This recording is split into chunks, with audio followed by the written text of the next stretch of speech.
Yes? Okay. Okay.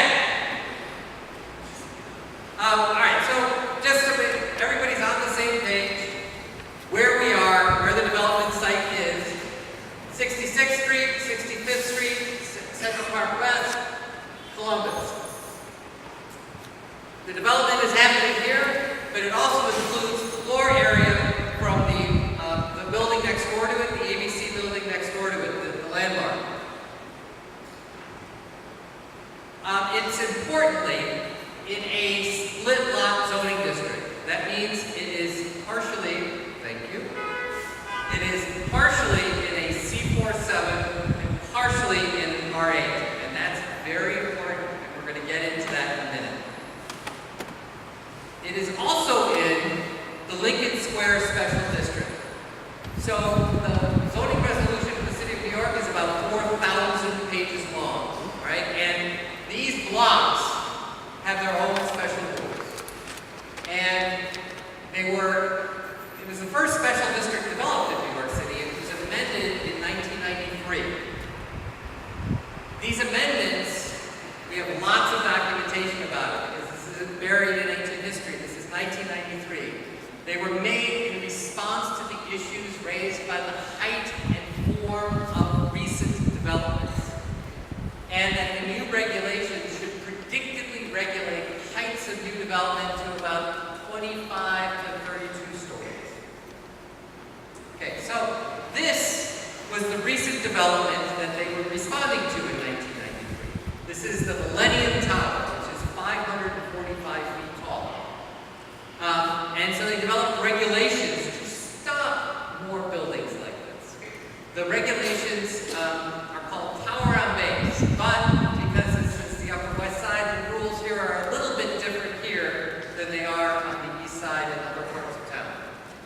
So these regulations require that this tower portion cover between 30 and 40% of the zoning lot. Then, 60% of the floor area of the zoning lot must be underneath 150 feet. The linking of the tower coverage and area underneath 150 feet is just critical. It's called essentially tower on base. That's what tower on base is all about. Previously, before this, there was no minimum coverage of the size of the tower, so you could make very skinny, narrow towers, and nothing about the location of the floor area. So, got new zoning in 1993, and you get to see buildings like this go up along Broadway. These are tower on base buildings that were essentially formed by the zoning that's in place, the same zoning that's here. Building based to the street, no more than 85 feet tall. The tower must cover at least 30%, no more than 40% of the zoning lot. Must have 60% of the floor area under 150 feet. And you put all of these rules together, it typically tops out around 300, could get up to 350 feet, but around there, maybe 280, something like that. So there's no explicit height limit, but there was a practical height limit, at least a range, for most of these buildings. All right. Okay, so 36 West 66th Street, many of you call it 50 West, will be the tallest building north of Midtown at 775 feet. You know this, all right? 200 feet taller than Millennium Tower, which was the building that the zoning was supposed to stop. 100 feet taller than the proposed 200 in Amsterdam. So, how does it get this tall? So you've heard about the interbuilding void. This is the building that's modeled here. It's modeled according to color. The color is residential is yellow, gray is mechanical, blue is the community facility, the synagogue, and the red is commercial. And that void is 161 feet floor to floor. There's also mechanical floors above and below that void. The other reason is the interpretation, zoning interpretation that neuters the tower on base zoning that I was just talking about. Better? Oh, all right. Okay. Okay, and then the tower floors are 16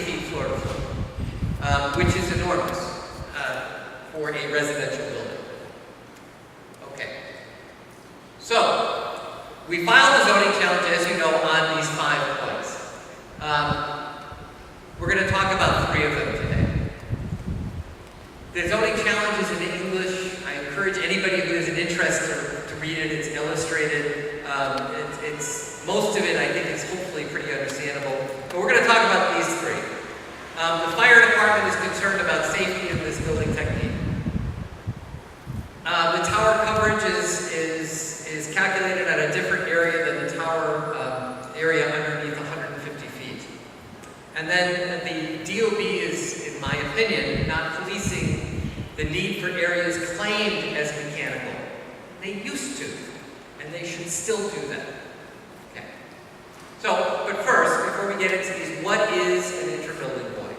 So, it is a space in a building that is nominally used for accessory mechanical equipment. So there's going to be mechanicals that serve these units on the floor of the space.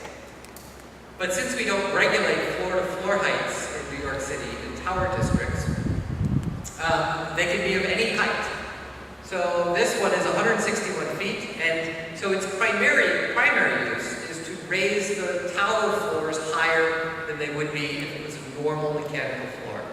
It is exempt from floor area. So most of you, or many of you might know, we regulate density in New York City by something called a floor area ratio, which is essentially the size of the building compared to the size of the lot. The bigger the lot, the bigger your building.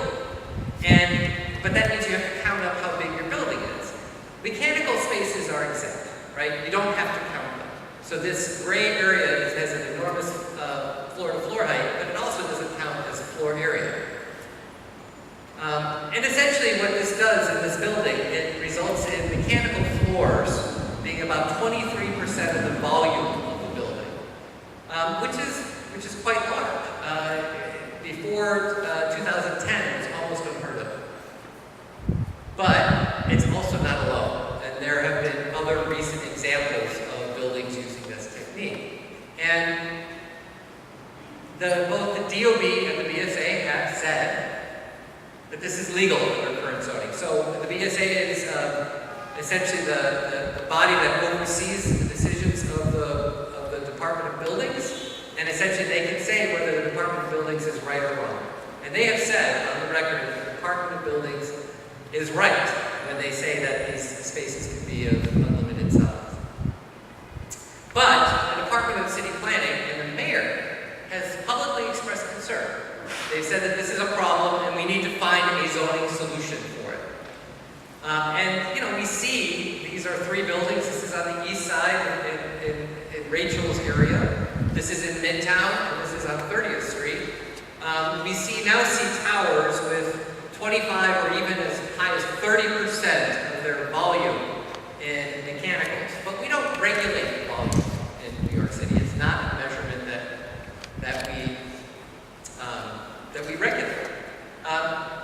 And it's important to say it doesn't count as zoning floor area. So fundamental to density and bulk regulations is floor area. And if you have a huge portion of the space in your building you're not counting, it causes problems. I like pointing this one out. This is 432 Park Avenue. They light up the areas that don't count as floor area at night, right? So you can see all of that space.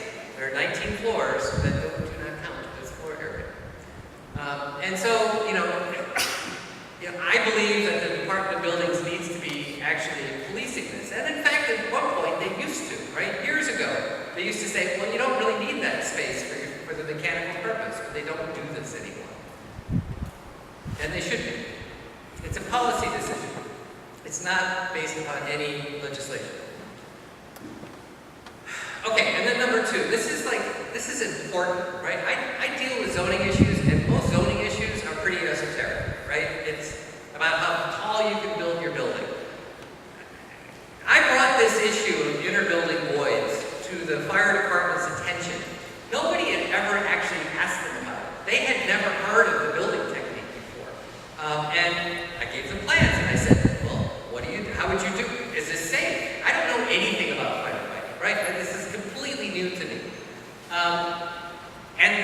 Eventually, after they learned about it, they came out in May in writing these issues that they had with fire operations. They were They didn't understand how the building would work, how fire operations would take place in it. They sent these questions to the Department of Buildings in May, and the Department of Buildings did not respond to them.